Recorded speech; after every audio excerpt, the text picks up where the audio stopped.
ਪੰਜਾਬੀ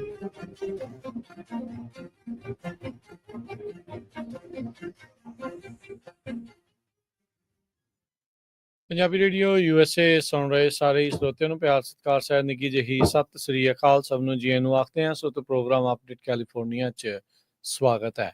ਮੈਂ ਰਾਜਕਨਵੀਰ ਸਿੰਘ ਜੁੜ ਚੁੱਕੇ ਨੇ ਮੇਰੇ ਨਾਲ ਹਰਜੋਤ ਸਿੰਘ ਖਾਲਸਾ ਜੀ। ਹਰਜੋਤ ਸਿੰਘ ਜੀ ਨੂੰ ਸਵਾਗਤ ਹੈ। ਸਤਿ ਸ੍ਰੀ ਅਕਾਲ ਜੀ। ਸਤਿ ਸ਼੍ਰੀ ਅਕਾਲ, ਧੰਨਵਾਦ ਜੀ ਆਇਆਂ ਨੂੰ। ਪੰਜਾਬੀ ਰੇਡੀਓ USA ਦੇ ਜਿੰਨੇ ਵੀ ਸਰੋਤੇ ਸਾਡੇ ਸਾਰੇ ਹੀ AM ਸਟੇਸ਼ਨਸ, FM ਸਟੇਸ਼ਨਸ, ਘਰਾਂ ਦੇ ਵਿੱਚ ਰੇਡੀਓ ਸੈਟਸ ਦੇ ਰਾਹੀਂ, ਟੈਲੀਫੋਨ ਦੇ ਰਾਹੀਂ, ਫੇਸਬੁੱਕ, YouTube ਤੇ ਲਾਈਵ ਦੇਖ ਰਹੇ ਹੋ, ਸੁਣ ਰਹੇ ਹੋ, ਸਾਰਿਆਂ ਨੂੰ ਜੀ ਆਇਆਂ ਨੂੰ ਤੇ ਬਹੁਤ ਹੀ ਪਿਆਰ ਤੇ ਸਤਿਕਾਰ ਭਰੀ ਸਤਿ ਸ਼੍ਰੀ ਅਕਾਲ ਸਰੋਤਿਓ। ਅੱਜ ਦਸੰਬਰ ਦੀ 17 ਤਰੀਕ ਆ, ਦਿਨ ਮੰਗਲਵਾਰ ਆ, ਤੇ ਤੁਹਾਡੇ ਲਈ ਸ਼ਾਮ ਦਾ ਅਪਡੇਟ ਕੈਲੀਫੋਰਨੀਆ ਪ੍ਰੋਗਰਾਮ ਲੈ ਕੇ ਹਾਜ਼ਰ ਹੋਏ ਆ।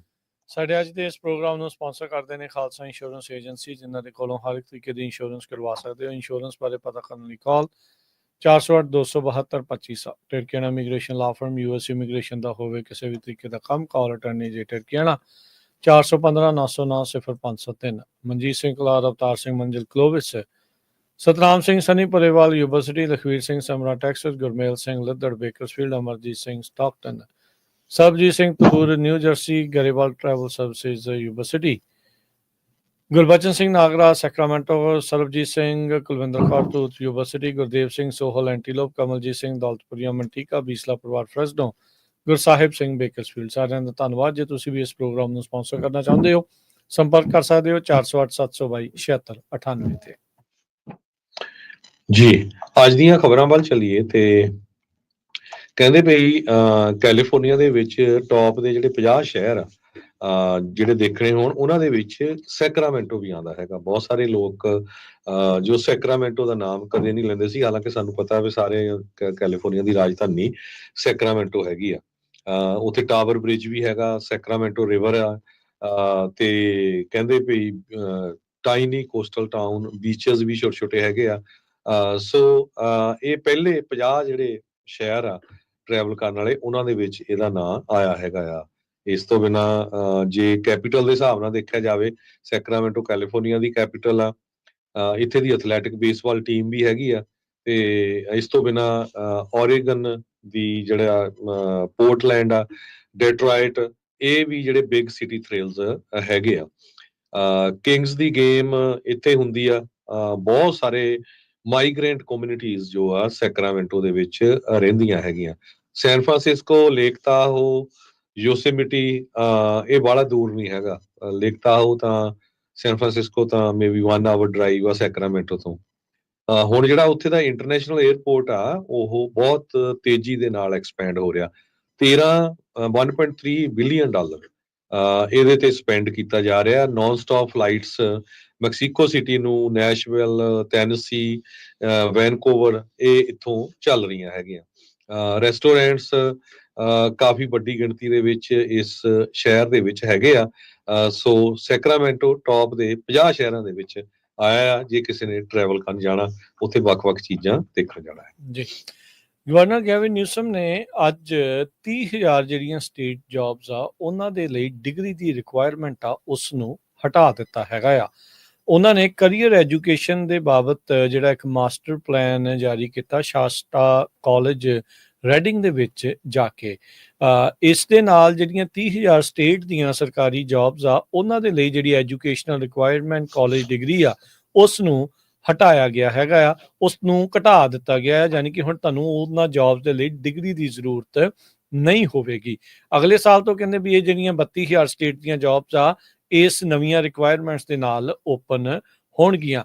ਕੈਲੀਫੋਰਨੀਆ ਦੇ ਅਧਿਕਾਰੀਆਂ ਨੇ ਇਹ ਜਿਹੜੀ ਨੈਗੋਸੀਏਸ਼ਨ ਆ, ਪ੍ਰਪੋਜ਼ਲ ਜੋ ਇਹਨਾਂ ਨੂੰ ਮਿਲਿਆ ਸੀਗਾ ਸਟੇਟ ਦੀਆਂ ਲੇਬਰ ਯੂਨੀਅਨਸ, ਉਹਨਾਂ ਦੇ ਨਾਲ ਮਿਲ ਕੇ ਉਸ ਤੋਂ ਬਾਅਦ ਦੇ ਵਿੱਚ ਬਣਾਇਆ ਹੈਗਾ ਆ। ਡਿਗਰੀ ਰਿਕੁਆਇਰਮੈਂਟਸ ਨੂੰ ਹਟਾਉਣ ਦੇ ਨਾਲ ਕਹਿੰਦੇ ਵੀ ਬਹੁਤ ਸਾਰੇ ਉਹਨਾਂ ਲੋਕਾਂ ਦੇ ਲਈ ਇੱਕ ਹਾਈ ਪੇਇੰਗ ਕਰੀਅਰ ਪਾਥ ਜਿਹੜੀ ਉਹ ਬਣ ਜਾਣਗੇ। ਸੋ ਇਸ ਨੂੰ ਆਪਣੇ ਜਿਹੜੇ ਦੂਜੇ ਕਾਰਜਕਾਲ ਦੇ ਵਿੱਚ ਜਿਹੜੇ ਨਿਊਸਮ ਆ, master plan for career education, ਉਸ ਦੇ ਤੌਰ ਦੇ ਉੱਤੇ ਇਸ ਨੂੰ ਪ੍ਰਚਾਰ ਕੀਤਾ ਜਾ ਰਿਹਾ ਆ। ਇਹ ਸਟੇਟ ਹੀ ਨਹੀਂ, ਇਸ ਤੋਂ ਇਲਾਵਾ ਹੋਰ ਵੀ ਕਹਿੰਦੇ ਵੀ ਦੇਖਿਆ ਗਿਆ ਵੀ ਪ੍ਰਾਈਵੇਟ ਕੰਪਨੀਜ਼ ਵੀ ਲਗਾਤਾਰ ਜਿਹੜੀਆਂ 4 ਸਾਲ ਦੀ ਡਿਗਰੀ ਦੀ ਰਿਕੁਆਇਰਮੈਂਟ ਰੱਖੀ ਆ ਕੁਝ ਜੌਬਸ ਦੇ ਲਈ, ਉਹਨਾਂ ਨੂੰ ਹਟਾ ਰਹੇ ਨੇ। ਕਹਿੰਦੇ ਵੀ ਇਸ ਦੇ ਨਾਲ ਜਿਹੜਾ ਟੈਲੈਂਟ ਪੂਲ ਆ, ਉਹ ਵੱਡਾ ਹੁੰਦਾ ਆ। ਉਧਰ ਯੂਟਾ ਦੇ ਜਿਹੜੇ ਗਵਰਨਰ ਸਪੈਂਸਰ ਕਾਕਸ ਆ, ਉਹਨਾਂ ਨੇ ਵੀ ਇਹ ਐਲਾਨ ਕੀਤਾ ਆ ਵੀ ਉਹ ਵੀ ਆਪਣੇ ਸੂਬੇ ਦੀਆਂ ਜਿਹੜੀਆਂ ਉਹ ਜੌਬਸ ਜਿਸ ਦੇ ਲਈ ਡਿਗਰੀ ਦੀ ਰਿਕੁਆਇਰਮੈਂਟ ਹੋਊਗੀ, ਕੁਝ ਜੌਬਸ ਦੇ ਵਿੱਚੋਂ ਉਹ ਰਿਕੁਆਇਰਮੈਂਟ ਨੂੰ ਹਟਾਉਣ ਜਾ ਰਹੇ ਹੈਗੇ ਆ। ਸੋ ਮਿਡ ਨਵੰਬਰ ਦੇ ਵਿੱਚ 20 ਕੁੱਲ ਕਹਿੰਦੇ ਘੱਟੋ ਘੱਟ ਅਜਿਹੇ ਸੂਬੇ ਬਣੇ ਨੇ ਅਮਰੀਕਾ ਦੇ ਵਿੱਚ ਜਿਨ੍ਹਾਂ ਨੇ ਰੀਇਵੈਲੂਏਟ ਕੀਤੀਆਂ ਆ ਡਿਗਰੀ ਰਿਕੁਆਇਰਮੈਂਟਸ ਪਬਲਿਕ ਪੋਜੀਸ਼ਨਸ ਦੇ ਲਈ national conference of state legislature ਤੋਂ ਬਾਅਦ ਦੇ ਵਿੱਚ। ਤੇ ਇਹਨਾਂ ਸੂਬਿਆਂ ਦੀ ਕੜੀ ਦੇ ਵਿੱਚ ਹੁਣ ਕੈਲੀਫੋਰਨੀਆ ਵੀ ਆ ਕੇ ਜੁੜ ਚੁੱਕਾ ਆ। ਨਿਊਸਮ ਹੋਣਾ ਨੇ ਬਿਆਨ ਦਿੱਤਾ, ਕਹਿੰਦੇ ਵੀ ਹਰ ਇੱਕ ਕੈਲੀਫੋਰਨੀਆ ਨੂੰ ਇਹ ਓਪਰਚੁਨਿਟੀ, ਇਹ ਮੌਕਾ ਮਿਲਣਾ ਚਾਹੀਦਾ ਆ ਜਿਸ ਨਾਲ ਉਹ ਆਪਣੇ ਕਰੀਅਰ ਨੂੰ ਅੱਗੇ ਵਧਾਉਣ ਦੇ ਲਈ ਰੀਅਲ ਲਾਈਫ ਸਕਿੱਲਸ ਜਿਹੜੇ ਉਹ ਬਿਲਡ ਕਰ ਸਕਣ, ਜਿਸ ਦੇ ਲਈ ਤੁਹਾਨੂੰ ਕਾਲਜ ਡਿਗਰੀ ਦੀ ਰਿਕੁਆਇਰਮੈਂਟ ਨਾ ਹੋਵੇ। ਕੈਲੀਫੋਰਨੀਆ ਦੇ ਵਿੱਚ 55.4% ਅਜਿਹੇ ਵਸਨੀਕ ਨੇ ਜਿਨ੍ਹਾਂ ਜਿਹੜੇ ਕਿ ਹਾਈ ਸਕੂਲ ਤੋਂ ਬਾਅਦ ਉਹਨਾਂ ਨੇ ਕਿਸੇ ਤਰੀਕੇ ਦੀ ਹੋਰ ਐਜੂਕੇਸ਼ਨ ਨਹੀਂ ਲਈ। ਸਿਰਫ 45.4% ਲੋਕਾਂ ਦੇ ਕੋਲ ਹੀ ਜਿਹੜੀ ਕਾਲਜ ਡਿਗਰੀ ਹੈਗੀ ਆ। ਨੈਸ਼ਨਲ ਐਵਰੇਜ 46.5 ਆ, ਉਸ ਤੋਂ ਥੋੜਾ ਜਿਹਾ ਥੱਲੇ ਜਿਹੜਾ ਉਹ ਦੇਖਿਆ ਜਿਹੜਾ ਉਹ ਜਾ ਰਿਹਾ ਹੈ। ਸੋ ਲੋਕਾਂ ਦੇ ਵਿੱਚ ਸਰਕਾਰੀ ਜੌਬਸ ਦੇ ਲਈ ਉਤਸ਼ਾਹ ਵਧਾਉਣ ਦੇ ਲਈ, ਜਾਂ ਫਿਰ ਹੁਣ ਇਹ ਵੀ ਗੱਲ ਦੂਜੀ ਨਾਲ ਹੋ ਗਈ ਹਰਜੋਤ ਸਿੰਘ ਜੀ, ਵੀ ਐਜੂਕੇਸ਼ਨ ਹੋਈ ਇੰਨੀ ਮਹਿੰਗੀ ਗਈ ਆ, ਕਈਆਂ ਦੇ ਲਈ ਡਿਗਰੀ ਜਿਹੜੀ ਉਹ ਵਾਰਾ ਹੀ ਨਹੀਂ ਖਾ ਰਹੀ। ਤੇ ਪਰ ਜਿਹੜੀ ਜੌਬ ਰਿਕੁਆਇਰਮੈਂਟ ਦੇ ਲਈ ਡਿਗਰੀ ਨੂੰ ਹਟਾਉਣ ਦੇ ਨਾਲ ਇਹ ਡੈਫੀਨੇਟਲੀ ਆ ਵੀ ਉੱਥੇ ਕੰਪੀਟੀਸ਼ਨ ਤੁਹਾਨੂੰ ਜੌਬ ਲੱਭਣ ਦੇ ਵਿੱਚ ਹੁਣ ਹੋਰ ਜ਼ਿਆਦਾ ਜਿਹੜਾ ਉਹ ਵਧੇਗਾ। ਸੋ ਹਾਇਰ ਐਜੂਕੇਸ਼ਨ ਡਿਗਰੀ ਦੀ ਜ਼ਰੂਰਤ ਇਹ 32,000 ਜੌਬਸ ਦੇ ਲਈ ਹੁਣ ਨਹੀਂ ਹੋਵੇਗੀ। ਜੀ, ਅਗਲੀ ਖਬਰ ਵੱਲ ਚਲੀਏ ਤੇ ਇਹ ਖਬਰ ਜਾਰਜੀਆ ਤੋਂ ਆ ਰਹੀ ਆ। ਜਾਰਜੀਆ ਜਿਹੜਾ ਮੁਲਕ ਆ, ਜਾਰਜੀਆ ਸਟੇਟ ਨਹੀਂ ਹੈਗਾ, ਉੱਥੇ 11 ਇੰਡੀਅਨਸ ਦੀ ਮੌਤ ਹੋ ਗਈ ਸੀ ਗੈਸ ਪੁਆਇਜ਼ਨਿੰਗ ਦੇ ਨਾਲ ਪਿਛਲੇ ਕੁਝ ਦਿਨ ਪਹਿਲਾਂ। ਉਹਨਾਂ ਦੇ ਵਿੱਚੋਂ ਕੁਝ ਦਿਨ ਪਹਿਲਾਂ ਨਹੀਂ, ਐਕਚੁਅਲੀ ਜਸਟਰਡੇ, ਕੱਲ੍ਹ ਹੀ ਹੋਈ ਹੈਗੀ ਆ, BBC ਰਿਪੋਰਟ ਕਰ ਰਹੀ ਹੈ। ਸੋ 11 ਇੰਡੀਅਨ ਚੋਂ ਇੱਕ ਪੰਜਾਬੀ ਕਪਲ ਸੀਗਾ, ਰਵਿੰਦਰ ਸਿੰਘ ਤੇ ਉਹਨਾਂ ਦੀ ਵਾਈਫ ਗੁਰਵਿੰਦਰ ਕੌਰ। ਕਹਿੰਦੇ ਵੀ ਕੁਛ ਮਹੀਨੇ ਪਹਿਲਾਂ ਹੀ ਉਹ ਜਾਰਜੀਆ ਮੂਵ ਹੋਏ ਸੀ 1 ਕਰੋੜ ਤੇ 3 ਲੱਖ ਰੁਪਈਆ ਲਾ ਕੇ। ਤੇ ਇਹ ਉੱਥੇ ਇੱਕ ਇੰਡੀਅਨ ਰੈਸਟੋਰੈਂਟ ਸੀ, ਗੁਡੋਰੀ ਕਰਕੇ ਜੋ ਸ਼ਹਿਰ ਹੈਗਾ ਆ, ਤੇ ਉਹਦੇ ਉੱਤੇ ਜਿਹੜੇ ਰੈਸਟੋਰੈਂਟ ਦੇ ਅਪਾਰਟਮੈਂਟ ਸੀ ਉੱਥੇ 12 ਜਣੇ ਸੁੱਤੇ ਹੋਏ ਸੀ। ਤੇ ਜਦੋਂ ਕਾਰਬਨ ਮੋਨੋਆਕਸਾਈਡ ਦੀ ਪੁਆਇਜ਼ਨਿੰਗ ਹੋ ਗਈ ਤੇ ਸੁੱਤੇ ਹੀ ਰਹਿ ਗਏ। ਇੰਡੀਅਨ ਗਵਰਨਮੈਂਟ ਕਹਿੰਦੇ ਵੀ ਅਸੀਂ ਪਰਿਵਾਰਾਂ ਦੇ ਨਾਲ ਇਨ ਟੱਚ ਹੈਗੇ ਆ ਤਾਂ ਕਿ ਉਹਨਾਂ ਦੀਆਂ ਬੋਡੀਜ਼ ਜਿਹੜੀਆਂ ਆ ਵਾਪਸ ਲਿਆਂਦੀਆਂ ਜਾ ਸਕਣ। ਜੋ ਜਾਰਜੀਆ ਮਿਨਿਸਟਰੀ ਹੈਗੀ ਆ, ਉਹਨਾਂ ਨੇ ਇਹ ਕਿਹਾ ਵੀ ਕਿਸੇ ਤਰ੍ਹਾਂ ਦੀ ਉੱਥੇ ਵਾਇਲੈਂਸ ਜਾਂ ਇੰਜਰੀ ਨਹੀਂ ਹੋਈ। ਅਨਐਕਸਪੈਕਟਡ ਜਿਹੜਾ ਇਨਸੀਡੈਂਟ ਵਾਪਰੀ ਆ, ਇੱਕ ਪਾਵਰ ਜਨਰੇਟਰ ਸੀਗਾ ਜੋ ਬੈਡਰੂਮਸ ਦੇ ਲਾਗੇ ਸੀਗਾ, ਉਹ ਟਰਨ ਔਨ ਸੀਗਾ ਕਿਉਂਕਿ ਇਲੈਕਟ੍ਰਿਸਿਟੀ ਗਈ ਹੋਈ ਸੀ। ਉਹਦੇ ਨਾਲ ਜਿਹੜੀ ਆ ਕਾਰਬਨ ਮੋਨੋਆਕਸਾਈਡ ਇਕੱਠੀ ਹੋਈ ਤੇ ਉਹ ਸੁੱਤੇ ਹੀ ਰਹਿ ਗਏ। ਕਾਰਬਨ ਮੋਨੋਆਕਸਾਈਡ ਸਾਰਿਆਂ ਨੂੰ ਪਤਾ ਵੀ ਆਰਡਰਲੈਸ ਗੈਸ ਹੈਗੀ ਆ, ਸਾਇਲੈਂਟ ਕਿਲਰ ਕਰਕੇ ਇਹਨੂੰ ਜਾਣਿਆ ਜਾਂਦਾ ਹੈਗਾ ਆ। ਤੇ ਇਸੇ ਕਰਕੇ ਹਰ ਇੱਕ ਘਰ ਦੇ ਵਿੱਚ ਇਹ ਕਿਹਾ ਜਾਂਦਾ ਵੀ ਇੱਕ ਕਾਰਬਨ ਮੋਨੋਆਕਸਾਈਡ ਦਾ ਜਿਹੜਾ ਤੁਹਾਡਾ ਅਲਾਰਮ ਆ ਉਹ ਲੱਗਾ ਹੋਣਾ ਚਾਹੀਦਾ ਹੈਗਾ। ਤੇ BBC ਵਾਲੇ ਕਹਿੰਦੇ ਵੀ ਪੰਜਾਬੀ ਪਰਿਵਾਰਾਂ ਦੇ ਜੋ ਉਹਨਾਂ ਦੇ ਪੇਰੈਂਟਸ ਸੀ ਉਹਨਾਂ ਨੂੰ ਮਿਲੇ, ਉਹਨਾਂ ਨੂੰ ਉਹ ਕਹਿੰਦੇ ਵੀ ਉਹ ਬਹੁਤ ਇਸ ਟਾਈਮ ਬੁਰੀ ਸਿਚੁਏਸ਼ਨ ਦੇ ਵਿੱਚ ਹੈਗੇ ਆ ਵੀ ਇੰਨੇ ਕਰੋੜ ਰੁਪਈਆ ਲਾ ਕੇ ਉੱਥੇ ਪਹੁੰਚੇ ਤੇ ਮੁੜ ਕੇ ਉੱਥੇ ਉਹਨਾਂ ਦੀਆਂ ਹੁਣ ਜਿਹੜੀਆਂ ਬੋਡੀਜ਼ ਆ ਉਹ ਵਾਪਸ ਆਉਣਗੀਆਂ। ਗੋਡੋਰੀ ਕਰਕੇ ਜਿਹੜਾ ਇਹ ਟਾਊਨ ਆ, ਇਹ ਕਾਕਸਸ ਮਾਊਂਟੇਨਸ ਦੇ ਵਿੱਚ ਹੈਗਾ ਆ, ਜੋ 7200 ਫੁੱਟ ਸੀ ਲੈਵਲ ਦੀ ਉਚਾਈ ਤੋਂ ਉੱਤੇ ਹੈਗਾ। ਤੇ ਨਾਰਥ ਆਫ ਜਾਰਜੀਆ ਦੀ ਜਿਹੜੀ ਕੈਪੀਟਲ ਤਬਲੀਸੀ ਆ, ਉੱਥੇ ਇਹ ਟਾਊਨ ਆ ਜਿੱਥੇ 11 ਭਾਰਤੀ ਮੂਲ ਦੇ ਲੋਕਾਂ ਦੀ ਮੌਤ ਹੋਈ ਤੇ 2 ਪੰਜਾਬੀ ਸੀ, ਹਸਬੈਂਡ ਐਂਡ ਵਾਈਫ ਸੀ। ਜੀ ਬਿਲਕੁਲ, ਇਹ ਰੈਸਟੋਰੈਂਟ ਸੀਗਾ, ਕਹਿੰਦੇ ਵੀ ਸਾਰੇ ਦੇ ਸਾਰੇ ਉਹ ਇੰਪਲਾਈ ਸੀਗੇ ਉਸ ਰੈਸਟੋਰੈਂਟ ਦੇ, ਕੰਮ ਕਰਨ ਵਾਲੇ ਸੀ। 12ਵਾਂ ਜਿਹੜਾ ਮਰਿਆ ਆ ਉਹ ਜਾਰਜੀਆ ਦਾ ਵਸਨੀਕ ਸੀ, ਉੱਥੇ ਦਾ ਜਿਹੜਾ ਉਹ ਨਿਵਾਸੀ ਸੀ ਜਿਸ ਦੀ ਇਹ ਮੌਤ ਹੋਈ ਆ। ਇਹ ਅਕਸਰ ਹੀ ਹੁੰਦਾ, ਜਿੱਦਾਂ ਤੁਸੀਂ ਦੱਸਿਆ ਹਰਜੋਤ ਸਿੰਘ ਜੀ, ਵੀ ਜਿਹੜੀ ਕਾਰਬਨ ਮੋਨੋਆਕਸਾਈਡ ਜਿਹੜਾ ਉਸ ਦਾ ਮਸਲਾ ਇਹੀ ਆ ਵੀ ਉਹ ਜਦੋਂ ਅੰਦਰ ਤੁਸੀਂ ਚਲਾ ਲੈਂਦੇ ਆ ਤਾਂ ਫਿਰ ਉਹ ਗੈਸ ਦੇ ਨਾਲ ਮੌਤਾਂ ਹੋ ਜਾਂਦੀਆਂ। US ਦੇ ਵਿੱਚ ਕਹਿੰਦੇ ਵੀ 70 ਲੋਕ ਇੱਦਾਂ ਹਰ ਸਾਲ ਐਨੂਅਲੀ ਜਿਹੜੀ ਆ ਇਹ ਜ਼ਹਿਰੀਲੀ ਗੈਸ ਦੇ ਕਰਕੇ ਮੌਤ ਜਿਹੜੀ ਉਹਨਾਂ ਦੀ ਹੋ ਜਾਂਦੀ ਆ। ਅਗਲੀ ਗੱਲ ਕਰੀਏ, ਜਾਰਜੀਆ ਦੇ ਦੁਆਰਾ ਜਿਹੜੇ ਹੈਲਥ ਇੰਸ਼ੋਰਰ ਨੇ ਉਹਨਾਂ ਨੂੰ ਫਾਈਨ ਕੀਤਾ ਗਿਆ ਆ। ਉਹਨਾਂ ਤੇ ਇਹ ਦੋਸ਼ ਸੀਗੇ, ਕੰਪਲੇਂਟ ਸੀਗੀਆਂ ਉਹਨਾਂ ਦੇ ਉਲਟ ਵੀ ਉਹ ਬਹੁਤ ਸਾਰੇ ਜਿਹੜੇ ਕਲੇਮਸ ਆ ਉਹਨਾਂ ਨੂੰ ਡਿਨਾਈ ਤੇ ਡਿਲੇ ਜਿਹੜੇ ਉਹ ਕੀਤੇ ਜਾ ਰਹੇ ਆ, ਉਹਨਾਂ ਦੀ ਇਹਨਾਂ ਨੇ ਮਿਸ ਹੈਂਡਲਿੰਗ ਕੀਤੀ ਆ। ਐਂਥਮ ਬਲੂ ਕ੍ਰਾਸ ਨੂੰ $3.5 ਮਿਲੀਅਨ ਦਾ ਜੁਰਮਾਨਾ ਪਾਇਆ ਗਿਆ ਹੈਗਾ ਆ। ਕਹਿੰਦੇ ਵੀ ਇਹ ਜਿਹੜੇ ਜੁਰਮਾਨੇ ਇਸੇ ਕਰਕੇ ਹੋਏ ਆ, 10,000 ਤੋਂ ਵੱਧ ਜਿਹੜੀਆਂ ਕੰਪਲੇਂਟਸ ਆਈਆਂ ਸੀ ਇਹਨਾਂ ਦੇ ਮੈਂਬਰਸ ਦੇ ਵੱਲੋਂ ਵੀ 2 ਸਾਲਾਂ ਦੇ ਵਿੱਚ ਵੀ ਟਾਈਮਲੀ ਪੀਰੀਅਡ ਦੇ ਨਾਲ ਸਮੇਂ ਸਿਰ ਇਹਨਾਂ ਦਾ ਕਿਸੇ ਤਣ ਪੱਤਣ ਉਹ ਨਹੀਂ ਲੱਗ ਰਹੇ ਸੀ ਤੇ department of managed health care ਨੇ ਹੁਣ ਇਹਨਾਂ ਨੂੰ $3.5 ਮਿਲੀਅਨ ਦਾ ਜੁਰਮਾਨਾ ਪਾਇਆ ਆ। ਇਹਨਾਂ ਦੀ ਇਨਵੈਸਟੀਗੇਸ਼ਨ ਐਂਥਮ ਬਲੂ ਕ੍ਰਾਸ ਦੀ, ਜਿਸ ਨੂੰ ਬਲੂ ਕ੍ਰਾਸ ਆਫ ਕੈਲੀਫੋਰਨੀਆ ਵੀ ਆਖਿਆ ਜਾਂਦਾ ਆ, ਕਹਿੰਦੇ ਵੀ ਉਦੋਂ ਇਨਵੈਸਟੀਗੇਸ਼ਨ ਸ਼ੁਰੂ ਹੋਈ ਸੀ ਜਦ ਰਿਪੋਰਟ ਕੀਤਾ ਗਿਆ ਸੀਗਾ ਵੀ ਬਹੁਤ ਵੱਡੇ ਪੱਧਰ ਦੇ ਉੱਤੇ ਜ਼ਿਆਦਾ ਨੰਬਰਸ ਦੇ ਵਿੱਚ ਜਿਹੜੀਆਂ ਅਕਨੋਲਜਮੈਂਟ ਤੇ ਰੈਜ਼ੋਲੂਸ਼ਨ ਲੈਟਰਸ ਜਿਹੜੀਆਂ ਉਹ ਘੱਲੀਆਂ ਗਈਆਂ ਆ। ਸੋ ਕਹਿੰਦੇ ਵੀ ਜਿਹੜੇ ਪੇਸ਼ੈਂਟ ਫਾਈਲ ਕਰਦੇ ਸੀਗੇ ਕੰਪਲੇਂਟ ਜਾਂ ਅਪੀਲ ਜਾਂ ਗ੍ਰੀਵੈਂਸ, ਉਹਨਾਂ ਨੂੰ ਜਦੋਂ ਡਿਨਾਈ ਕੀਤੀ ਜਾਂਦੀ ਸੀ ਹੈਲਥ ਕੇਅਰ ਸਰਵਿਸ ਤੋਂ ਬਾਅਦ ਚ, ਉਸ ਤੋਂ ਬਾਅਦ ਦੇ ਵਿੱਚ ਚਿੱਠੀ ਘੱਲ ਦਿੱਤੀ ਜਾਂਦੀ ਸੀ। ਕੈਲੀਫੋਰਨੀਆ ਦਾ ਕਾਨੂੰਨ ਇਹ ਕਹਿੰਦਾ ਆ ਵੀ ਕੰਪਨੀਜ਼ ਨੂੰ ਅਕਨੋਲਜ ਕਰਨਾ ਪਊਗਾ 5 ਦਿਨਾਂ ਦੇ ਵਿੱਚ ਜਦੋਂ ਕੋਈ ਵੀ ਕੰਪਲੇਂਟ ਉਹਨਾਂ ਦੇ ਉਲਟ ਕਿਸੇ ਖਾਸ ਕਲੇਮ ਨੂੰ ਲੈ ਕੇ ਜਿਹੜੀ ਉਹ ਕਰਦਾ ਆ। ਪਰ ਐਂਥਮ ਨੇ ਕਹਿੰਦੇ ਵੀ ਆਪਣੇ 11,670 ਮੈਂਬਰਸ ਜਿਨ੍ਹਾਂ ਨੇ ਇਹ ਜਿਹੜੀਆਂ ਕੰਪਲੇਂਟਸ ਲਿਖੀਆਂ ਸੀ 5 ਦਿਨਾਂ ਦੇ ਵਿੱਚ ਉਹਨਾਂ ਨੂੰ ਚਿੱਠੀ ਨਹੀਂ ਘੱਲੀ ਹੈਗੀ। 1600 ਤੇ ਅਜਿਹੇ ਹੀ ਜਿਨ੍ਹਾਂ ਨੂੰ ਇਹਨਾਂ ਨੇ 51ਵੇਂ ਦਿਨ ਤੋਂ ਬਾਅਦ ਚ ਜਾ ਕੇ ਜਿਹੜੀ ਚਿੱਠੀ ਇਸ ਦੇ ਬਾਬਤ ਘੱਲੀ ਸੀਗੀ। ਤੇ ਐਂਥਮ ਨੇ ਕਹਿੰਦੇ ਵੀ ਇਹ ਲੋਕਾਂ ਦੇ ਜਿਹੜੇ ਇਸ਼ੂ ਸੀਗੇ, ਸਵਾਲ ਸੀਗੇ, ਉਹਨਾਂ ਦਾ ਰੈਜ਼ੋਲੂਸ਼ਨ ਨਹੀਂ ਕੀਤਾ ਹੈਗਾ। ਸੋ ਉਹਦੇ ਕਰਕੇ ਹੁਣ ਇਹਨਾਂ ਨੂੰ ਜੁਰਮਾਨਾ $3.5 ਮਿਲੀਅਨ ਦਾ ਪਾਇਆ ਗਿਆ ਹੈਗਾ।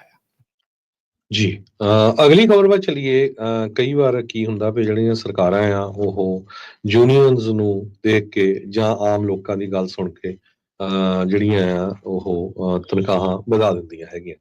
ਇਹ ਕੁਝ ਕੈਲੀਫੋਰਨੀਆ ਦੇ ਵਿੱਚ ਵਾਪਰਿਆ ਹੈਗਾ। ਕੈਲੀਫੋਰਨੀਆ ਦੇ ਵਿੱਚ ਮਿਨੀਮਮ ਪੇ ਜਿਹੜੀ ਆ ਉਹ ਇਨਕਰੀਜ਼ ਕਰ ਦਿੱਤੀ ਗਈ ਸੀ, ਤੇ ਖਾਸ ਕਰਕੇ ਜਿਹੜੀ ਰੈਸਟੋਰੈਂਟਸ ਦੀ ਆ। ਤੇ ਹੁਣ ਇਹ ਆਇਆ ਵੀ ਪੂਰੇ ਸਾਲ ਦੇ ਵਿੱਚ ਕੈਲੀਫੋਰਨੀਆ ਨੇ ਜੌਬਸ ਲੂਜ਼ ਕਰ ਲਈਆਂ ਉਸ ਫੀਲਡ ਦੇ ਵਿੱਚ। ਇਹ USA ਟੂਡੇ ਯਾਹੂ ਨਿਊਜ਼ ਦੇ ਉੱਤੇ ਰਿਪੋਰਟ ਕਰ ਰਿਹਾ ਵੀ California raised pay and thousands of people lost jobs. So ਇਹ ਕਈ ਏਰੀਆ ਦੇ ਵਿੱਚ ਨਹੀਂ ਜੌਬਸ ਲੂਜ਼ ਹੁੰਦੀਆਂ, ਜਿਹੜੇ ਵੱਡੇ ਟਾਊਨ ਹੈਗੇ ਆ। ਕਈ ਛੋਟੇ ਟਾਊਨ ਹੁੰਦੇ ਆ, ਉਹਨਾਂ ਦੇ ਵਿੱਚ ਕੋਈ ਸਾਬੇ ਆ, ਕੋਈ ਰੈਸਟੋਰੈਂਟ ਆ, ਕੋਈ ਪੀਜ਼ਾ ਆ। ਸੋ ਉੱਥੇ ਉਹਨਾਂ ਦੇ ਘੰਟੇ ਘੱਟ ਗਏ ਜਾਂ ਉਹ ਜੌਬ ਲੂਜ਼ ਕਰ ਗਏ। $20 ਮਿਨੀਮਮ ਵੇਜ ਦਾ ਜਿਹੜਾ ਲਾ ਆ ਉਹ ਸਾਈਨ ਕੀਤਾ ਸੀ ਕੈਲੀਫੋਰਨੀਆ ਦੇ ਗਵਰਨਰ ਗੈਬਨ ਨਿਊਸਮ ਨੇ। ਕਹਿੰਦੇ ਭਈ 10 ਮਹੀਨਿਆਂ ਦੇ ਵਿੱਚ 6,000 ਤੋਂ ਵੱਧ ਜੌਬਸ ਜਿਹੜੀਆਂ ਲੂਜ਼ ਹੋਈਆਂ ਹੈਗੀਆਂ। ਕੈਲੀਫੋਰਨੀਆ ਫੂਡ ਇੰਡਸਟਰੀ ਦੇ ਵਿੱਚ 3.1% ਇਨਕਰੀਜ਼ ਹੋਇਆ ਹੈਗਾ ਇੰਪਲਾਇਮੈਂਟ ਦੇ ਵਿੱਚ। ਉੱਥੇ ਜੌਬਸ ਐਡ ਵੀ ਹੋਈਆਂ, ਪਰ ਕਈ ਜੌਬਸ ਜਿਹੜੀਆਂ ਆ ਓਵਰਆਲ ਲੂਜ਼ ਵੀ ਹੋਈਆਂ ਹੈਗੀਆਂ। ਜੇ ਓਵਰਆਲ ਦੇਖਿਆ ਜਾਵੇ ਹੁਣ ਕੈਲੀਫੋਰਨੀਆ 'ਚ ਮਿਨੀਮਮ ਵੇਜ ਸਾਰੀਆਂ ਜੌਬਸ ਦੇ ਵਿੱਚ $16.5 ਹੋ ਜਾਣੀ ਆ ਜਨਵਰੀ 1 ਤੋਂ। ਜਿਹੜੀ ਫੈਡਰਲ ਆ ਉਹ ਮਿਨੀਮਮ ਵੇਜ ਜਿਹੜੀ ਆ ਉਹ $7.25 ਆ। ਦੇਖੋ ਹਜੇ ਵੀ ਉਹ ਫੈਡਰਲ ਜਿਹੜੀ ਆ $7.25 ਆ। ਪਤਾ ਨਹੀਂ ਹੁਣ ਇਹ ਕਿਹੜੀਆਂ ਸਟੇਟਾਂ ਦੇ ਵਿੱਚ ਇੰਨੇ ਤੇ ਬੰਦੇ ਦਾ ਗੁਜ਼ਾਰਾ ਕਰਕੇ ਤਾਂ ਦਿਖਾਵੇ, ਕੋਈ ਹੋ ਹੀ ਨਹੀਂ ਸਕਦਾ। ਸੋ ਕੈਲੀਫੋਰਨੀਆ ਦੇ ਵਿੱਚ ਮਿਨੀਮਮ ਵੇਜ $16.5 ਜਨਵਰੀ 1, 2025 ਤੋਂ ਸ਼ੁਰੂ ਹੋਣ ਜਾ ਰਹੀ ਹੈਗੀ ਆ। ਇਹ SB3 ਮਿਨੀਮਮ ਵੇਜ ਇਨਕਰੀਜ਼ ਜਿਹੜਾ ਬਿੱਲ ਹੈਗਾ ਆ। ਕਈ ਲਾਜ਼ ਜਿਹੜੇ ਆ ਵਰਕਰਸ ਦੇ ਸੰਬੰਧ ਦੇ ਵਿੱਚ ਜਿਹੜੇ ਆ ਪਾਸ ਹੋਏ ਹੈਗੇ ਆ। ਕ੍ਰਾਈਮ ਵਿਕਟਮ ਲੀਵ ਇਹ ਚੇਂਜਸ ਹੋਈਆਂ ਆ। ਇਹਦੇ ਵਿੱਚ ਇਹ ਆ ਵੀ ਜੇ ਕੋਈ ਯੂਰੀ ਜਾਂਦਾ, ਕੋਰਟ ਜਾਂਦਾ, ਵਿਕਟਮ ਹੋ ਗਿਆ ਕਿਸੇ ਤਰ੍ਹਾਂ, ਤੇ ਉਹਨੂੰ ਜਿਹੜੀ ਆ ਛੁੱਟੀ ਦੇਣੀ ਪਊਗੀ। ਕੈਪਟਿਵ ਆਡੀਅੰਸ ਮੀਟਿੰਗ ਬੈਨ ਇਹਦੇ ਵਿੱਚ ਇਹ SB 399 ਆ। ਇਹਦੇ ਵਿੱਚ California workers freedom from EMPLOYER intimidation act ਹੈਗਾ ਆ। ਇਹ ਨਵੇਂ ਲਾ ਦੇ ਮੁਤਾਬਕ ਇਹ ਕਹਿੰਦੇ ਵੀ ਮੈਂਡੇਟਰੀ ਨਹੀਂ ਤੁਹਾਡੀ ਕੈਪਟਿਵ ਆਡੀਅੰਸ ਮੀਟਿੰਗ। ਇਹਦਾ ਮਤਲਬ ਇਹ ਹੁੰਦਾ ਵੀ ਜਿਹਦੇ ਚ ਜੇ ਤੁਹਾਡਾ ਕੋਈ ਪਰਸਨਲ ਓਪੀਨੀਅਨ ਆ ਪੋਲੀਟੀਕਲ ਮੈਟਰ ਦੇ ਉੱਤੇ, ਰਿਲੀਜੀਅਸ ਮੈਟਰ ਦੇ ਉੱਤੇ, ਉਹ ਨਹੀਂ ਇਨਕਲੂਡ ਕੀਤਾ ਜਾ ਸਕਦਾ। ਡਰਾਈਵਰ ਲਾਇਸੈਂਸ ਰਿਕੁਆਇਰਮੈਂਟ SB 1100 ਨਵੇਂ ਲਾ ਦੇ ਮੁਤਾਬਕ ਜੇ ਕੋਈ ਜੌਬ ਅਪਲਾਈ ਕਰਦਾ ਆ ਉਹਨੂੰ ਡਰਾਈਵਿੰਗ ਲਾਇਸੈਂਸ ਰਿਕੁਆਇਰਡ ਨਹੀਂ ਹੋਊਗਾ। ਜੌਬ ਐਡਵਰਟਾਈਜ਼ਮੈਂਟਸ ਦੇ ਵਿੱਚ, ਪੋਸਟਿੰਗ ਦੇ ਵਿੱਚ, ਐਪਲੀਕੇਸ਼ਨ ਦੇ ਵਿੱਚ। ਐਕਸੈਪਟ ਜਿੱਥੇ ਡਰਾਈਵਿੰਗ ਰਿਕੁਆਇਰਡ ਹੈਗੀ ਆ। ਸੋ ਬਹੁਤ ਸਾਰੀਆਂ ਜੌਬਸ, ਮੰਨ ਲਓ ਕੋਈ ਆਫਿਸ ਕੰਮ ਕਰਦਾ, ਉਹਦਾ ਤੁਸੀਂ ਡਰਾਈਵਿੰਗ ਲਾਇਸੈਂਸ ਨਹੀਂ ਮੰਗ ਸਕਦੇ ਹੈਗੇ, ਪਰ ਜੇ ਕਿਸੇ ਨੇ ਕੋਈ ਡਿਲੀਵਰੀ ਦੀ ਜਾਂ ਕਿਸੇ ਤਰ੍ਹਾਂ ਦੀ ਡਰਾਈਵਿੰਗ ਦੀ ਜੌਬ ਕਰਨੀ, ਉਹਨੂੰ ਤਾਂ ਨੈਚੁਰਲੀ ਦੇਣਾ ਪੈਣਾ ਹੈਗਾ। ਜੀ ਜੀ ਅਗਲੀ ਜਿਹੜੀ ਹਰਜੀਤ ਦੀ ਗੱਲ ਕਰੀਏ, ਐਮਾਜ਼ੋਨ ਦੇ ਵਰਕਰਸ ਨੇ ਕੈਲੀਫੋਰਨੀਆ ਦੇ ਵਿੱਚ ਵੋਟ ਕੀਤੀ ਆ ਵੀ ਉਹ ਹੌਲੀਡੇਜ਼ ਦੇ ਵਿੱਚ ਸਟ੍ਰਾਈਕ ਕਰਨਗੇ। ਟੀਮਸਟਰਸ ਯੂਨੀਅਨ ਜਿਹੜੀ ਕਿ ਐਮਾਜ਼ੋਨ ਦੇ workers Palmdale, San Bernardino, Victorville, City of Industry ਦੇ ਵਿੱਚ ਰਿਪਰੈਜ਼ੈਂਟ ਕਰਦੀ ਆ, ਉਹਨਾਂ ਨੇ ਇਸ ਦੇ ਹੱਕ ਦੇ ਵਿੱਚ ਵੋਟ ਪਾਈ ਹੈਗੀ ਆ। ਕਹਿੰਦੇ ਵੀ ਟੀਮਸਟਰਸ ਜਨਰਲ ਦੇ ਜਿਹੜੇ ਜਨਰਲ ਪ੍ਰੈਜ਼ੀਡੈਂਟ ਆ ਸ਼ਾਇਨ ਓਬਰਾਇਨ, ਉਹਨਾਂ ਨੇ ਕਿਹਾ ਵੀ ਜਿਹੜੇ ਕਾਰਪੋਰੇਟ ਐਲੀਟਿਸਟ ਨੇ ਜੋ ਰਨ ਕਰਦੇ ਨੇ ਐਮਾਜ਼ੋਨ ਨੂੰ, ਉਹਨਾਂ ਨੇ ਸਾਡੇ ਲਈ ਕੋਈ ਹੋਰ ਰਾਹ ਨਹੀਂ ਛੱਡਿਆ ਹੈਗਾ। ਕਹਿੰਦੇ ਵੀ ਗ੍ਰੀਡੀ ਐਗਜ਼ੈਕਟਿਵਸ, ਉਹ ਹਜ਼ਾਰਾਂ ਹੀ ਜਿਹੜੇ ਹਾਰਡ ਵਰਕਿੰਗ ਅਮਰੀਕਨਸ ਆ, ਉਹਨਾਂ ਨੂੰ ਉਸ ਥਾਂ ਦੇ ਉੱਤੇ ਲੈ ਆਏ ਆ ਜਿਸ ਦੇ ਵਿੱਚ ਉਹਨਾਂ ਨੂੰ ਇਹ ਪਰਵਾਹ ਨਹੀਂ ਆ ਵੀ ਇਹਨਾਂ ਲੋਕਾਂ ਨੂੰ ਕੋਈ ਸੱਟ ਲੱਗ ਜੇ ਜਾਂ ਅਬਿਊਜ਼ ਉਹਨਾਂ ਦਾ ਹੋ ਰਿਹਾ। ਉਹਨਾਂ ਨੂੰ ਸਿਰਫ ਤੇ ਸਿਰਫ ਡਾਲਰਾਂ ਦੇ ਨਾਲ ਪਿਆਰ ਆ, ਤੇ ਇਲੀਗਲੀ ਇਹ ਕਲੇਮ ਕਰਦੇ ਨੇ ਵੀ ਇੰਪਲੋਇਰ ਜਿਹੜਾ ਰਾਈਟਫੁਲ ਇੰਪਲੋਇਰ ਆਫ ਦਾ nearly half of their workforce. ਕਹਿੰਦੇ ਵੀ ਸਿਸਟਮ ਪੂਰੀ ਤਰ੍ਹਾਂ ਇਹਨਾਂ ਨੇ ਰਿਗ ਜਿਹੜਾ ਉਹ ਕੀਤਾ ਹੈਗਾ। 15 ਦਸੰਬਰ ਤੋਂ ਯੂਨੀਅਨ ਨੇ ਕਿਹਾ ਸੀਗਾ ਵੀ ਅਸੀਂ ਤੁਹਾਨੂੰ ਸਮਾਂ ਦਿੱਤਾ ਸੀਗਾ, ਤੁਸੀਂ ਬਾਰਗੇਨਿੰਗ ਟੇਬਲ ਦੇ ਉੱਤੇ ਪਹੁੰਚੋ ਤੇ ਸਾਡੇ ਨਾਲ ਗੱਲਬਾਤ ਕਰੋ, ਪਰ ਉਹਨਾਂ ਨੇ ਕੋਈ ਜਿਹੜਾ ਸਮਝੌਤਾ ਆ ਸਾਡੇ ਨਾਲ ਨਹੀਂ ਕੀਤਾ। ਟੀਮਸਟਰ ਦੇ ਜਿਹੜੇ ਹੈਗੇ ਨੇ ਬੋਲਣ ਵਾਲੇ, ਉਹਨਾਂ ਨੇ ਦੱਸਿਆ ਵੀ ਕਹਿੰਦੇ ਵੀ ਜਾਣਬੁੱਝ ਕੇ ਲੋਕਾਂ ਨੂੰ ਗੁੰਮਰਾਹ ਕੁਨ ਬਿਆਨ ਜਿਹੜੇ ਉਹ ਦੇ ਰਹੇ ਨੇ। ਕਹਿੰਦੇ ਵੀ 1 ਸਾਲ ਤੋਂ ਵੱਧ ਦਾ ਵਕਤ ਹੋ ਗਿਆ ਸੀ ਵੀ ਟੀਮਸਟਰਸ ਵਾਲੇ ਇਹਨਾਂ ਦੇ ਨਾਲ ਲਗਾਤਾਰ ਗੱਲਬਾਤ ਕਰ ਰਹੇ ਸੀਗੇ, ਪਰ ਹਜ਼ਾਰਾਂ ਹੀ ਜਿਹੜੇ ਐਮਾਜ਼ੋਨ ਦੇ ਇੰਪਲੋਈਜ਼ ਤੇ ਡਰਾਈਵਰਸ ਜਿਨ੍ਹਾਂ ਨੂੰ ਅਸੀਂ ਰਿਪਰੈਜ਼ੈਂਟ ਕਰਦੇ ਆ, ਉਹਨਾਂ ਦੀ ਗੱਲ ਨਹੀਂ ਸੁਣੀ ਗਈ ਹੈਗੀ। ਸੋ ਇਸ ਕਰਕੇ ਅਸੀਂ ਜਿਹੜੇ ਆ ਹੁਣ ਹੌਲੀਡੇਜ਼ ਦੇ ਦੌਰਾਨ, ਛੁੱਟੀ ਦੇ ਦੌਰਾਨ ਸਟ੍ਰਾਈਕ ਜਿਹੜੀ ਉਹ ਕਰਨ ਜਾ ਰਹੇ ਹੈਗੇ ਆ। ਸੋ ਇਹ ਕਹਿੰਦੇ ਵੀ ਇਹ ਅਨਕਲੀਅਰ ਆ ਵੀ ਕਦੋਂ ਤੋਂ ਵਾਕ ਆਫ ਕਰਨਗੇ ਆਪਣੀ ਜੌਬ ਦੇ ਉੱਤੋਂ। ਪਿਛਲੇ ਮਹੀਨੇ UNI ਗਲੋਬਲ ਯੂਨੀਅਨ ਨੇ ਆਪਣੀ 5ਵੀਂ ਐਨੂਅਲ ਬਲੈਕ ਫਰਾਈਡੇ ਤੇ ਸਾਈਬਰ ਮੰਡੇ ਸਟ੍ਰਾਈਕ ਜਿਹੜੀ ਉਹ ਕੀਤੀ ਸੀ, ਜਿਹੜੀ ਇੱਕ ਮੇਕ ਐਮਾਜ਼ੋਨ ਪੇ ਮੂਵਮੈਂਟ ਦੇ ਦੁਆਲੇ ਜਿਹੜੀ ਉਹ ਘੁੰਮ ਰਹੀ ਆ। ਜੀ ਅਗਲੀ ਖਬਰ ਵੱਲ ਚਲੀਏ। ਕੈਲੀਫੋਰਨੀਆ ਜਿਹੜੀ ਸਟੇਟ ਆ, ਉਹ ਕਾਫੀ ਲੋਕਾਂ ਨੂੰ $2000 ਤੱਕ ਬਾਈਕ ਲੈਣ ਦੇ ਲਈ ਜਿਹੜਾ ਵਾਚਰ ਦੇਣ ਜਾ ਰਹੀ ਆ। ਫ੍ਰੀ ਮਨੀ ਹੋਣਾ ਹੈਗਾ। ਕੱਲ ਨੂੰ ਐਪਲੀਕੇਸ਼ਨਾਂ ਸਟਾਰਟ ਹੋਣੀਆਂ ਜਿਹੜੇ ਇਲੈਕਟ੍ਰਿਕ ਬਾਈਕ ਚਲਾਉਣਾ ਚਾਹੁੰਦੇ ਹੈਗੇ ਆ, ਤੇ ਉਹਦੇ ਲਈ ਦਸੰਬਰ 18 ਤੋਂ ਨਵੀਆਂ ਐਪਲੀਕੇਸ਼ਨਾਂ ਸ਼ੁਰੂ ਹੋ ਜਾਣੀਆਂ। ਸਾਡੇ ਆਫਿਸ ਨਾ ਕਾਲ ਕਰਿਓ, ਗੂਗਲ ਸਰਚ ਕਰ ਲਿਓ, ਕਿਉਂਕਿ ਫਿਰ ਮੁੜ ਕੇ ਸਾਨੂੰ ਕਾਲਾਂ ਬਹੁਤ ਆਉਂਦੀਆਂ ਵੀ ਕਿੱਥੋਂ ਬੈਨੀਫਿਟ ਮਿਲਣਾ। $2000 ਤੱਕ ਇਲੈਕਟ੍ਰਿਕ ਬਾਈਕ ਪਰਚੇਜ਼ ਕਰਨ ਦੇ ਲਈ ਜੋ ਉਹ ਗਵਰਨਮੈਂਟ ਆ ਕੈਲੀਫੋਰਨੀਆ ਸਟੇਟ, ਉਹ ਪੈਸੇ ਦੇਊਗੀ। 18 ਸਾਲ ਤੋਂ ਉੱਤੇ ਹੋਣਾ ਚਾਹੀਦਾ। ਇਨਕਮ ਰਿਕੁਆਇਰਮੈਂਟ ਆ ਇਹਦੇ ਵਿੱਚ, ਤੇ ਕੁਛ ਉਹਨਾਂ ਨੂੰ ਆਨਲਾਈਨ ਕਲਾਸਾਂ ਵੀ ਲੈਣੀਆਂ ਪਊਗੀਆਂ। ਜਿਨ੍ਹਾਂ ਦੀ ਹਾਊਸ ਹੋਲਡ ਇਨਕਮ ਬਿਲੋ 225% ਫੈਡਰਲ ਪਾਵਰਟੀ ਲੈਵਲ ਤੋਂ ਹੈਗੀ ਆ, ਜਾਂ 33,885 ਇੰਡੀਵਿਜੂਅਲ ਦੀ ਆ, ਉਹ ਇਸ ਜਿਹੜਾ ਬੈਨੀਫਿਟ ਦੇ ਲਈ ਲੈਵਲ ਜਿਹੜੇ ਐਲੀਜੀਬਲ ਹੋਊਗੇ। ਜਿਨ੍ਹਾਂ ਦੀ ਹੋਰ ਵੀ ਘੱਟ ਆ, ਉਹਨਾਂ ਨੂੰ ਜਿੱਦਾਂ ਹੋਰ ਵੀ ਬੈਨੀਫਿਟ ਹੋ ਸਕਦੇ ਹੈਗੇ ਆ। ਸੋ ਮੋਸਟਲੀ ਪ੍ਰਾਇਓਰਟੀ ਸਟੇਟਸ ਜਿਹੜਾ ਆ ਲੋ ਇਨਕਮ ਜਾਂ ਡਿਸਐਡਵਾਂਟੇਜਡ ਕਮਿਊਨਿਟੀ ਨੂੰ ਦਿੱਤਾ ਜਾਊਗਾ। California office of environmental health hazard assessment ਤੇ ਕੈਲੀਫੋਰਨੀਆ 에ਅਰ ਰਿਸੋਰਸਿਸ ਬੋਰਡ ਵੱਲੋਂ। ਤੇ ਜਿਹੜੇ ਵਾਊਚਰਸ ਆ, ਇਹਦੇ ਨਾਲ ਹੈਲਮਟ ਵੀ ਖਰੀਦਿਆ ਜਾ ਸਕਦਾ, bike lock, mirror, lights, other accessories, ਸਾਰਾ ਕੁਝ 60 ਦਿਨ ਜਿਹੜੇ ਆ ਇਸ ਐਪਲੀਕੇਸ਼ਨ ਨੂੰ ਅਪਰੂਵਲ ਹੋਣ ਦੇ ਲਈ ਲੱਗੂਗੇ, ਤੇ 750 ਵਾਟ ਤੱਕ ਦਾ ਜਿਹੜਾ ਇਹ ਬਾਈਕ ਆ ਤੁਸੀਂ ਖਰੀਦ ਸਕਦੇ ਹੈਗੇ ਆ, ਜੋ ਇਲੈਕਟ੍ਰਿਕ ਬਾਈਕ। ਸੋ ਮੇਨ ਉਹਨਾਂ ਨੇ ਰੀਜ਼ਨ ਇਹ ਦੱਸਿਆ ਹੈਗਾ ਵੀ ਕਾਰਾਂ ਤੇ ਜਾਂ ਜਿਹੜਾ ਗੈਸ ਵਾਲੀਆਂ ਕਾਰਾਂ ਆ ਉਹ ਘੱਟ ਯੂਜ਼ ਹੋਣ। ਸੋ ਇਲੈਕਟ੍ਰਿਕ ਬਾਈਕ ਜਿਹੜੇ ਲੋਕਲ ਰਹਿੰਦੇ ਆ, ਜਿਨ੍ਹਾਂ ਦੇ ਕੰਮ ਲੱਗੇ ਹੈਗੇ ਆ, ਉਹ ਉਹਦੇ ਉੱਤੇ ਜਾ ਸਕਦੇ ਹੈਗੇ ਆ। ਸੋ ਵੈਬਸਾਈਟ ਮੈਂ ਦੱਸ ਦਿੰਦਾ, ਕੈਲੀਫੋਰਨੀਆ ਬਾਈਕ ਇਨਸੈਂਟਿਵ ਪ੍ਰੋਜੈਕਟ ਦਾ ebikeincentives.org। ਸੋ ਇੱਥੇ ਜਾ ਕੇ ਤੁਸੀਂ ਆਨਲਾਈਨ ਅਪਲਾਈ ਕਰ ਸਕਦੇ ਹੋ। ਤੁਹਾਡੇ ਮੇਰੇ ਖਿਆਲ ਨਾਲ ਉਹਨਾਂ ਦੇ ਟੈਕਸ ਰਿਟਰਨ ਵਗੈਰਾ ਦੀ ਕਾਪੀ ਉਹ ਦੇਖੋਗੇ। ਜੀ ਬਿਲਕੁਲ। ਤੇ ਸਮਾਂ ਆਪਣੇ ਪ੍ਰੋਗਰਾਮ ਦਾ ਸਮਾਪਤ, ਜਾਂਦੇ ਜਾਂਦੇ ਮਾਰਕੀਟ ਦਾ ਜੇ ਹਾਲ ਦੱਸਦੇ ਜਾਈਏ। ਡਾਓ ਜੋਨ ਲਗਾਤਾਰ ਕਹਿੰਦੇ ਵੀ 9ਵੇਂ ਦਿਨ ਥੱਲੇ ਵੱਲ ਨੂੰ ਜਿਹੜਾ ਉਹ ਕਹਿੰਦੇ ਗਿਆ ਹੈਗਾ ਆ। 200 ਤੇ 68.20 ਤੇ $66 ਪ੍ਰਤੀ ਆਉਂਸ। ਕੱਚੇ ਤੇਲ ਦੀ ਕੀਮਤ $70 ਪ੍ਰਤੀ ਬੈਰਲ। 10 ਈਅਰ ਯੀਲਡ 4.39% ਤੇ ਕ੍ਰਿਪਟੋ ਕਰੰਸੀ 'ਚ ਬਿਟਕੋਇਨ 1,50,942 ਤੇ ਇਥੀਰੀਅਮ 3877 US ਡਾਲਰ ਦੇ ਬਰਾਬਰ ਚੱਲ ਰਿਹਾ ਆ। ਇੱਕ US ਡਾਲਰ ਦੇ ਬਰਾਬਰ ਇੰਡੀਆ ਦੇ 84 ਰੁਪਏ ਤੇ 90 ਪੈਸੇ ਰਹੇ ਆ। ਇੱਕ US ਡਾਲਰ ਦੇ ਬਰਾਬਰ ਪਾਕਿਸਤਾਨ ਦੇ 277 ਰੁਪਏ ਤੇ 90 ਪੈਸੇ। ਇੱਕ US ਡਾਲਰ ਦੇ ਬਰਾਬਰ ਕੈਨੇਡਾ ਦੇ $1 ਤੇ 42 ਸੈਂਟ। ਜੀ, ਇੱਥੇ ਪ੍ਰੋਗਰਾਮ ਦੀ ਸਮਾਪਤੀ ਮੇਰੇ ਰਾਜਕਰਮਜੀਤ ਸਿੰਘ ਵੱਲੋਂ ਤੇ ਹਰਜੋਤ ਸਿੰਘ ਵੱਲੋਂ ਸਭ ਨੂੰ ਪਿਆਰ ਭਰੀ ਸਤਿ ਸ੍ਰੀ ਅਕਾਲ। ਜਿੰਦੇ ਵਾਸਤੇ ਰਹੋ, ਹੱਸਦੇ ਖੇਲਦੇ ਰਹੋ, ਸੁਣਦੇ ਰਹੋ, ਦੇਖਦੇ ਰਹੋ ਪੰਜਾਬੀ ਰੇਡੀਓ USA।